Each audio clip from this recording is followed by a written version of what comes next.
Shalom Bapak Ibu, Saudara-saudari sekalian. Selamat bertemu kembali dalam channel YouTube ini melalui sapaan firman Tuhan yang menjadi nas khotbah dalam ibadah pertanyaan kita minggu ini, yaitu epistel di minggu tanggal 10 Mei 2026 yang tertulis dalam kitab Ayub pasal ke-33 dimulai dari ayatnya ke-26 hingga ayatnya ke-33. Akan tetapi sebelum kita mendengarkan firman-Nya, marilah kita terlebih dahulu berdoa. Kita berdoa. Ya Allah, sumber segala hikmat dan pengetahuan, kiranya Engkau menolong kami dalam mendengarkan firman-Mu, sehingga kami boleh memiliki hidup yang berkenan di hadapan-Mu. Amin. Bapak, Ibu, dan jemaat Tuhan terkasih, firman Tuhan untuk kita yaitu tertulis dalam kitab Ayub pasalnya yang ke-33 dimulai dari ayat ke-26 hingga ayatnya yang ke-33. Saya akan membacakannya bagi kita seluruhnya. Ia berdoa kepada Allah dan Allah berkenan menerimanya. Ia akan memandang wajahnya dengan bersorak-sorai dan Allah mengembalikan kebenaran kepada manusia. Ia akan bernyanyi di depan orang, aku telah berbuat dosa dan yang lurus telah kubengkokkan, tetapi hal itu tidak dibalaskan kepadaku. Ia telah membebaskan nyawaku dari jalan ke liang kubur, dan hidupku akan melihat terang. Sesungguhnya semuanya ini dilakukan Allah 2-3 kali terhadap manusia, mengembalikan nyawanya dari liang kubur sehingga ia diterangi oleh cahaya hidup. Perhatikanlah hai Ayub, dengarkanlah aku, diamlah, akulah yang berbicara. Jikalau ada yang hendak kau katakan, jawablah aku. Berkatalah, karena aku rela membenarkan engkau. Jikalau tidak, hendaklah engkau mendengarkan aku, diamlah, aku hendak mengajarkan hikmat kepadamu. Amin. Sampai di sana pembacaan firman Tuhan bagi kita seluruhnya. Bapak, Ibu, saudara-saudari yang terkasih, pada era modern ini ternyata begitu banyak orang yang menganggap doa sebagai tombol darurat, di mana hanya akan dibutuhkan ketika kita tidak lagi memiliki jalan keluar atas segala pergumulan yang terjadi, atau bahkan sebagai daftar belanjaan, sehingga menjadi sederetan tuntutan atau permintaan, di mana Tuhan harus memberikannya sesuai permintaan kita. Namun, melalui perkataan Elihu kepada Ayub, kita diingatkan bahwa doa bukan sekedar meminta sesuatu, melainkan cara kita menyelaraskan hati dengan Tuhan agar pemulihan bisa terjadi. Doa bukan hanya sekedar tentang apa yang kita dapatkan, melainkan soal dengan siapa kita bertemu. Sehingga harus kita sadari bahwa doa adalah jembatan yang membawa kita keluar dari lubang keputusasaan menuju terang kehidupan. Oleh karena itu, melalui nas firman Tuhan saat ini, kita diajarkan untuk memahami apakah hakikat doa itu, agar kita boleh menjalani hidup sesuai dengan tema khotbah kita, yaitu tetaplah berdoa. Bagaimana melakukannya? Yang pertama, doa adalah kerinduan menatap wajah Tuhan. Bapak, Ibu sekalian, pada ayat yang ke-26 dikatakan bahwa ia berdoa dan Allah berkenan. Doa sejatinya terlahir dari kerinduan jiwa yang merasa tidak cukup tanpa kehadiran Tuhan. Seperti orang yang haus mencari air, Maka doa adalah ekspresi jiwa yang haus akan kehadiran Tuhan. Maka harus kita sadari bahwa hal yang paling luar biasa dari berdoa bukan tentang kata-kata yang indah, tetapi keadaan di mana Allah berkenan menerimanya. Ingatlah, Tuhan bukan hakim yang kaku, tetapi Ia adalah Bapa yang rindu menerima kedatangan anak-anaknya. Maka datanglah kepada Tuhan bukan karena kewajiban, tetapi kesadaran bahwa hanya di dalam Dia jiwa kita disegarkan. Jemaat Tuhan yang terkasih, perkenanan Tuhan akan kehadiran kita akan membawa kita untuk menatap wajah-Nya dan menerima jawaban atas setiap keadaan yang terjadi.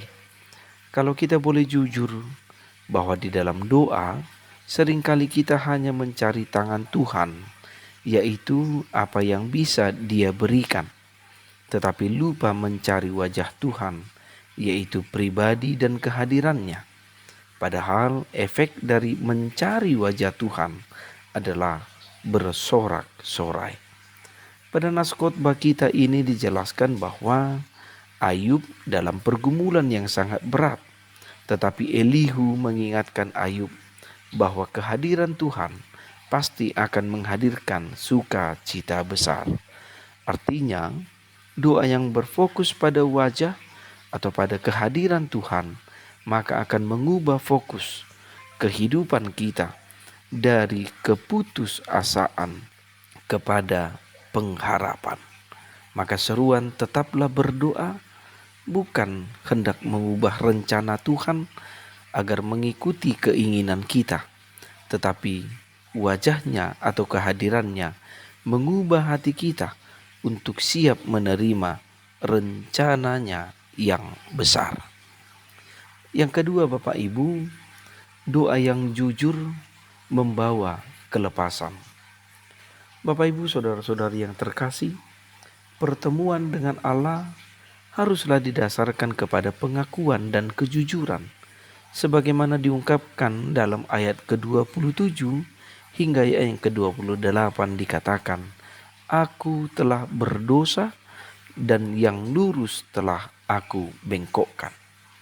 Perkataan ini menandaskan bahwa kita sadar telah menyimpang dari standar Allah. Doa yang jujur bukan doa yang memakai kata-kata religius yang rumit, namun doa yang berani mengaku dengan mengatakan, "Tuhan, aku salah. Aku gagal menjadi anak-Mu. Aku sedang menderita." Atau "Aku sedang tidak baik-baik saja." Banyak orang yang dalam pergumulan tidak mampu mengalami pertolongan Tuhan karena memiliki pribadi yang selalu membela diri di hadapan Tuhan. Kita menyalahkan situasi, kita menyalahkan orang lain, atau bahkan kita menyalahkan Tuhan atas situasi dan penderitaan yang sedang kita hadapi. Maka berhentilah menjadi pengacara bagi diri sendiri di hadapan Tuhan, tetapi jadilah saksi yang dengan jujur mengakui sisi kehidupan yang bengkok, yang bisa saja itu adalah kemarahan, kepahitan, atau ketidaksetiaan, karena hasilnya adalah pengampunan.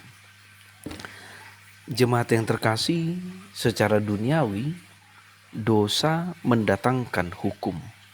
Namun saat kejujuran diutarakan, maka kita akan bertemu dengan anugerah, yaitu pengampunan dan pertolongannya. Maka jangan takut jujur kepada Tuhan, karena takut dihukum. Justru kejujuran adalah jalan tol menuju pengampunan. Ingatlah bahwa Kristus telah menanggung balasan yang setimpal di kayu salib bagi kita. Hasil dari kejujuran digambarkan dengan sangat luar biasa, yaitu Ia telah membebaskan jiwaku dari turun ke liang kubur dan hidupku melihat tenang. Perkataan liang kubur melambangkan keputusasaan, kegelapan batin, dan kehancuran. Doa yang jujur menarik kita keluar dari lubang depresi, jerat dosa yang mencekik. Sedangkan perkataan melihat terang berarti pengharapan, visi yang baru, dan sukacita yang pulih. Hidup tidak lagi terasa suram karena hubungan dengan Tuhan telah dipulihkan.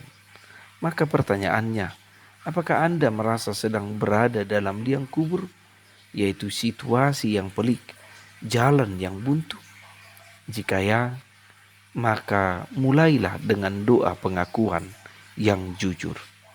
Kelepasan seringkali dimulai bukan saat keadaan berubah, tetapi saat hati kita terbuka dengan sepenuhnya di hadapan Tuhan. Yang ketiga, Bapak Ibu, yang boleh kita cermati dari teks firman Tuhan saat ini, yaitu doa adalah sikap mendengarkan hikmat.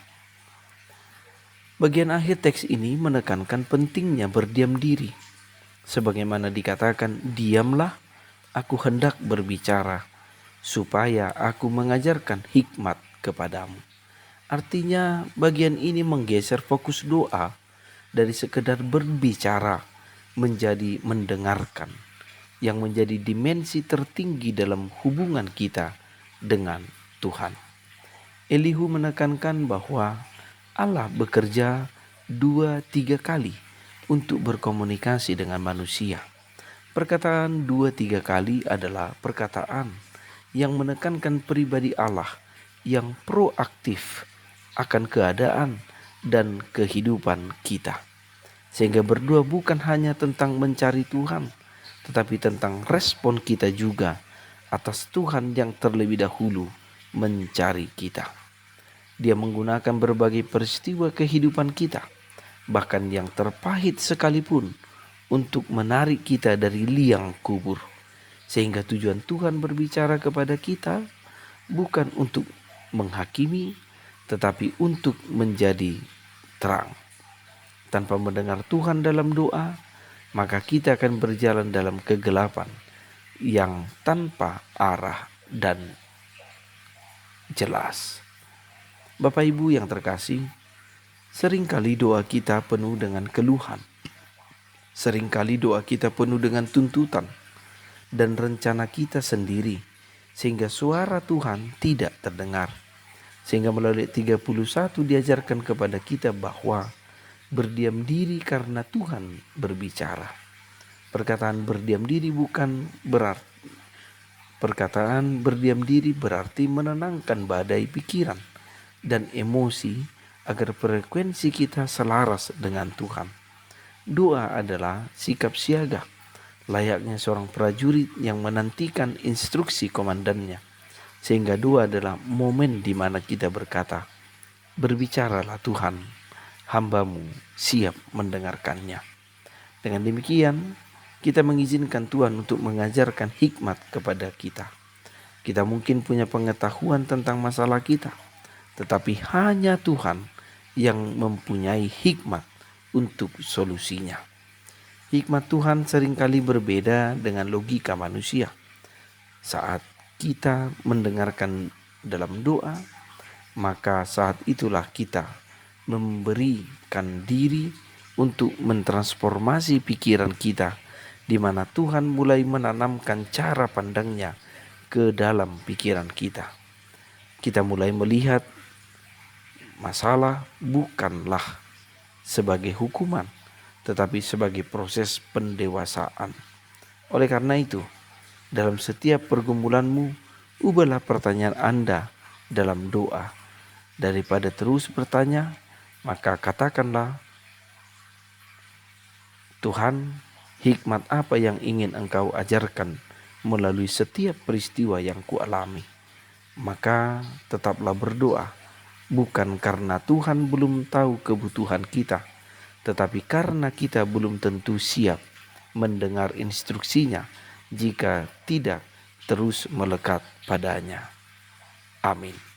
Kita berdoa. Ya Tuhan, biarlah kasih setiamu menolong, memberkati dan menopang kami, sehingga dalam seluruh aspek kehidupan kami tetap berdoa kepadamu sebagai jalan kami menerima kasih dan anugerah serta tuntunan dan pertolonganmu, agar hidup kami boleh berkenan di hadapanmu. Terima kasih Bapa, dalam Kristus Yesus kami berdoa dan mengucap syukur. Amin. Horas, Shalom, Tuhan memberkati.